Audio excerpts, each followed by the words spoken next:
Alright, take 3. Holy shit, I've tried to fucking record this 3 times. How bad is that? For those of you who don't know me, I have 1600 hours of dual only hours. I was probably one of the best 1v1 duels in Chivalry 1.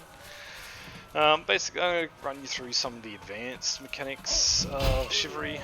This goes into fairly technical stuff. This is actually abuse of the game mechanics. So let's just dive into it. The topics we're going to cover are essentially the wind up, the release, and the return of animations and their hit traces and hit collisions in the actual game itself. So I'll cover off on the, I guess, the dragging side of it first, because I've got the two-handed hammer out now anyway. So when you're alt overheading, what you want to do is essentially, you see from the alt overhead, it starts middle, goes left, goes down to the right, and finishes right. So we can actually abuse this mechanic. So there's actually a hit trace that's invisible to us, right? And we can actually abuse this when we're doing our overheads. So if I do an alt overhead, oh, he just didn't even bother blocking. So if I do an alt overhead, we can actually drag the final return vector into the hitbox.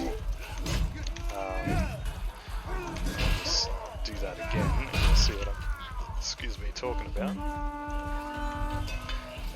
Here's someone. Just to block it because I guess he's on rotations.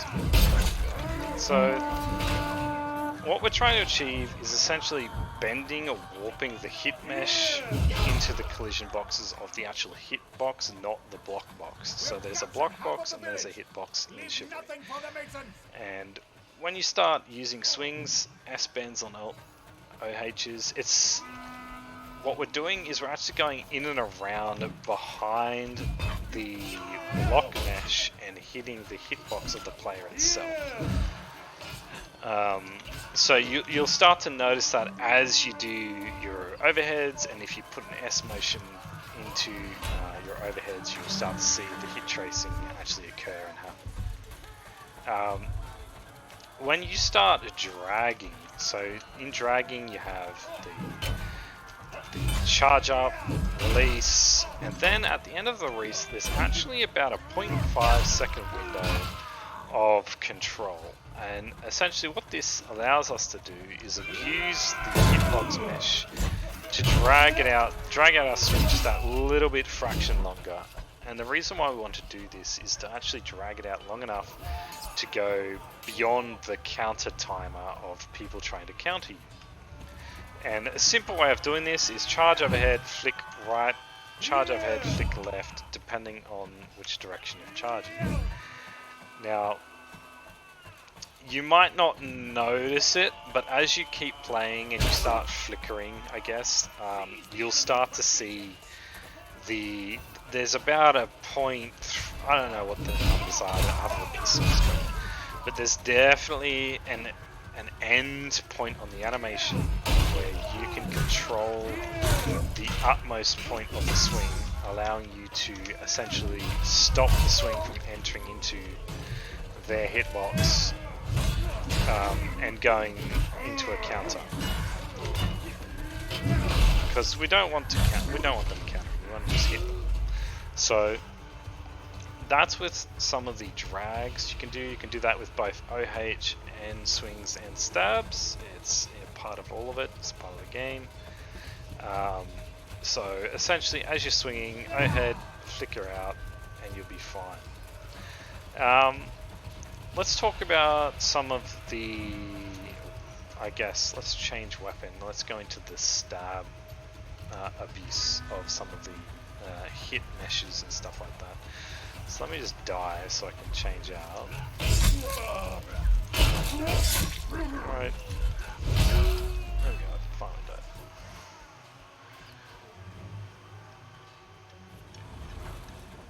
Right, so we have our stab weapon. A longsword's a really good example. as you can see, it stabs in and comes back that little fraction. So that, as it returns, that's a return vector. That's still a hit trace. That's still going to hit collision with things. And essentially what we're going to do is we're trying to hit the hitbox of the actual character, not the block hitbox, but the hitbox of the character. So you're going to want to stab in and around the person.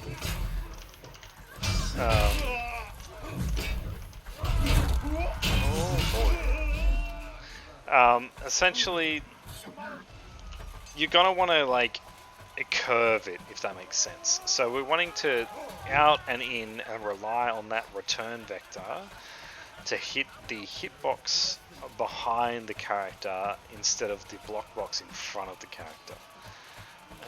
And you'll start to see what I mean as you watch my gameplay. I don't know if you watch my stream or not, but you'll see a lot of it. I make it happen all the time.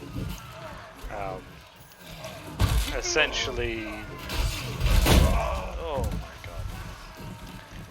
god, we're just wanting to get that vector to hit from the rear of the hitboxes, not from the front. And that's going to happen on most, nearly all weapons that have stab.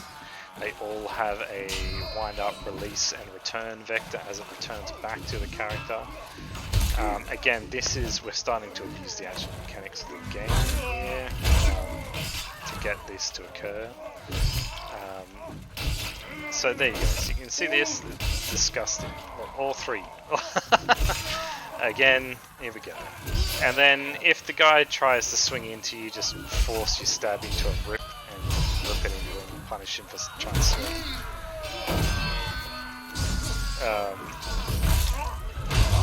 So yeah, as you play the game, you'll start to pick up on some of these little things. Most of it's just reliant on where the hit collision is going to happen. It coming back as a negative vector behind the person and hitting that hitbox behind the person. Again, this is going to happen on just about every stab on every weapon.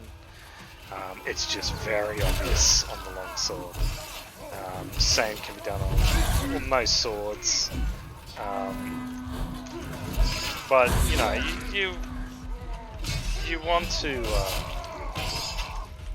find out which weapon's best suited for your playstyle, what you feel most comfortable with, etc, etc. Alright, so let's go dive into the wind-up release, I guess, part of mechanics of Chivalry. So essentially there is no collision on the wind-up phase, that I guess 1 second or 0.5 second, whatever the math is. So if I look here, there's probably no collision till it goes past my head, because devs are trying to, I guess, reduce the reverse spin 360 overheads. So with this, if you parry, you're gonna be able to, I guess, reduce that wind-up phase to almost like 0.25 or 0.3. Again, I don't know what the math is, but it's next to instant, right? So when you do the parries, you can actually parry and aim your swing into someone's mesh, and it will literally start the swing inside of that person. So if you got, say, your mouse at 6,300 dpi, you're going to be able to aim your swing or your stab or your overhead very quickly within that minimal time frame of the wind-up window of no collision, and have it release with a hit collision inside of people's meshes. So that can be done with parries. You can't really do it on just, say, a standard swing, but we can do this on heavy swings. So if you do the heavy swing, you'll see you have that grey bar, no hit collision, right? So, but we can still move where we want it to be. So we can do heavy swing, start in their mesh, release. So if we wanted to do that kind of abuse at just a standstill without engaging the fight off a retaliation, we can do that by purely doing an overhead start inside someone's mesh, and that will get you the same results. I mean, I've used preferably the parry abuse over top of the co-hedge abuse. Sorry, the strong abuse, but that's what it is. The other point is timings. So always punish people on timings. If you know that you're going to hit first, swing first. If you know that the direction of the said person's arc or vectors are not going to be anywhere near your collision box on your character, by all means, just start swinging. Punish the guy for fucking swinging out the open for no reason. There's no reason for you to just not swing. Always be aggressive. I mean, you'll find yourself doing much better if you're just always punishing. Then just punish, swing, know your distance, know your timings, and just have at it. There's not really a reason not to swing. I mean, if you feel very confident in your distance and you're swinging, by all means, just do it. Again, you'll see. Look at this. Look at this. Yeah. That's that return negative vector abuse, guys. So again, this can happen on any weapon. Start using it, I guess, in your combos and swings.